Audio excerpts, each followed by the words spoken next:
जय श्रीराम. गेले 58 दिवस आपण ब्रह्मचैतन्य गोंदवलेकर महाराज यांच्या या प्रवचनांचं पुस्तक आहे. 365 दिवसांसाठी 365 प्रवचनं ह्या पुस्तकाचं आपण वाचन करतोय आणि आजचा हा 59वा दिवस. ब्रह्मचैतन्य महाराज गोंदवले, सातारा, महाराष्ट्रातील एक थोर संत, जिने आयुष्यभर श्रीरामाच्या नावाचा जप केला आणि श्रीरामाच्या नावाची महती आपल्या सगळ्या लोकांना साध्या सोप्या भाषेत सांगितली.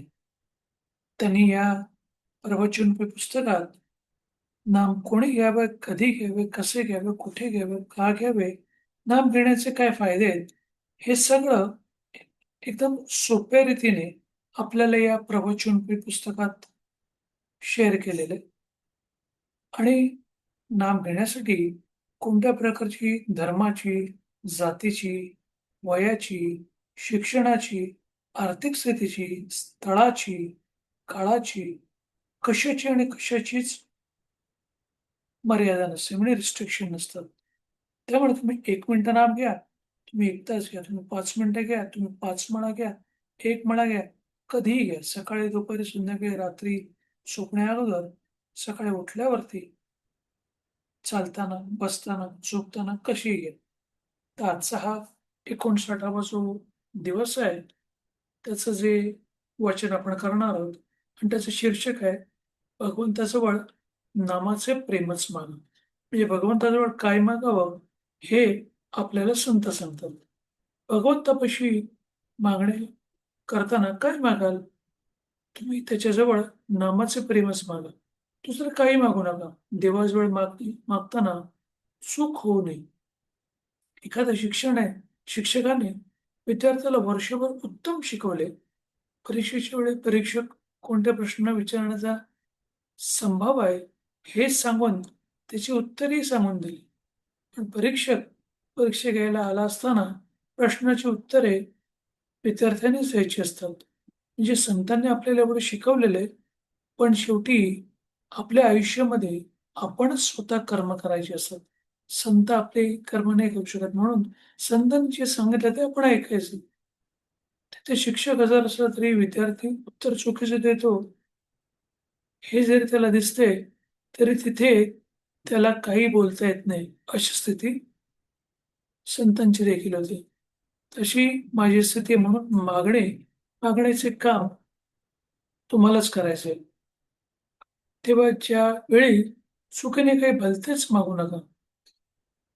एवढाच करता इशारा आहे. म्हणजे भगवंताकडे आपण काय मागावं, हे देखील संतांनी सांगितलंय. नामस्मरणचंच आपण दान त्याच्याकडे मागावं आणि त्याचं प्रेम त्याच्याकडे मागावं नामाचं. कारण भगवंत म्हणजेच नाम आणि नाम म्हणजेच भगवंत. कोणतीही परिस्थिती असली तरी त्यात भगवंताचे स्मरण ठेवावे. म्हणजे बऱ्यावाईट गोष्टींचा परिणाम मनावर कमी होतो. मनुष्यावर संकटे आली की तो घाबरतो. परंतु परमेश्वराचे अस्तित्व मानणाऱ्यांनी तरी असं करणं योग्य नाही. हे अस्तित्व असेल, तुम्ही माना नाही तर नका मानू. काही गोष्टी ह्या आहेतच.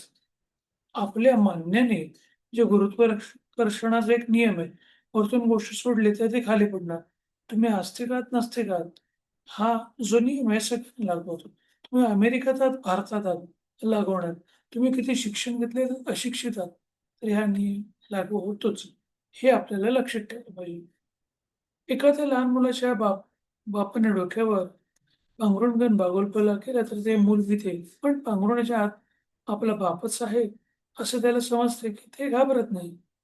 त्याचप्रमाणे प्रत्येक व्यक्तीने आपल्या बाबतीत घडणाऱ्या बऱ्या वाईट गोष्टी परमेश्वराच्या की गुरुच्या इच्छेने होतात, ही जाणीव ठेवावी. म्हणजे त्याला भीती व दुःख वाटणार नाही.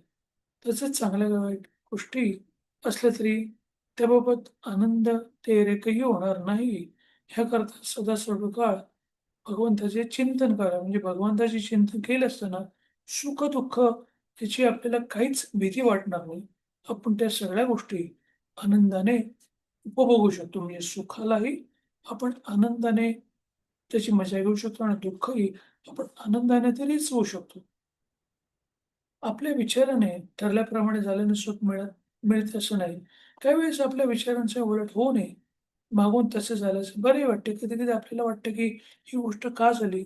पण काही वर्षानंतर आपल्याला असं कळतं, की ती गोष्ट झाली म्हणून मी आज इथे आहे. म्हणून मी आज हे सगळं करू शकलो. म्हणजेच कोणत्याही गोष्टीचे सुख-दुःख तात्काळ कळत नाही, हेच खरं आहे.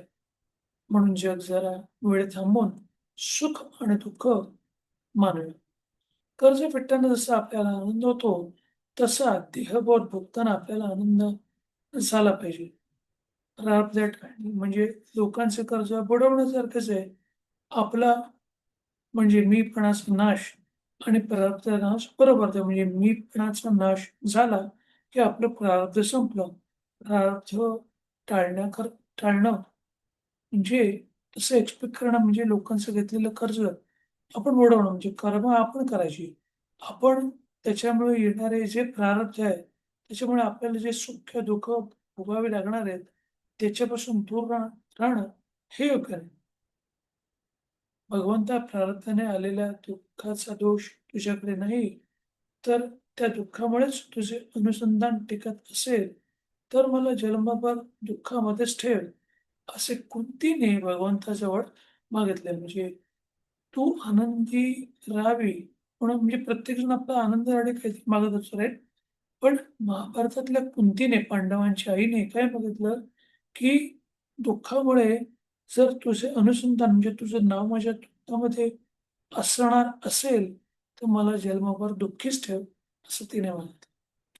आणि काही करून अनुसंधानात राहण्याचा प्रयत्न करा. म्हणजे कारण काही का असेना, सुख किंवा दुःख जे काय असेल, मला तुझ्या अनुसंधानात ठेव. म्हणजे मला तुझं नामस्मरण घडून दे.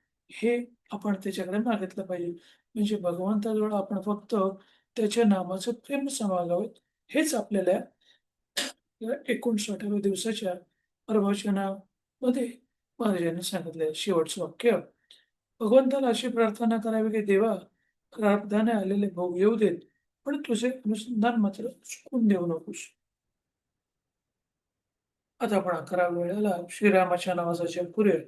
श्रीराम श्रीराम श्रीराम श्रीराम श्रीराम श्रीराम श्रीराम श्रीराम श्रीराम श्रीराम श्रीराम श्रीराम. धन्यवाद. हे 59व्या दिवसाचं प्रवचन तुम्ही त्याचं जे वाचन झालं ते श्रवण केल्याबद्दल धन्यवाद आणि तुमचा उर्वरित दिवस हा आनंददायी, आरोग्यपूर्ण, सुखाने म्हणजे जावो हीच त्या श्रीरामचरणी इच्छा व्यक्त करतो आणि इथेच थांबवतो. जय श्रीराम, जय श्रीराम.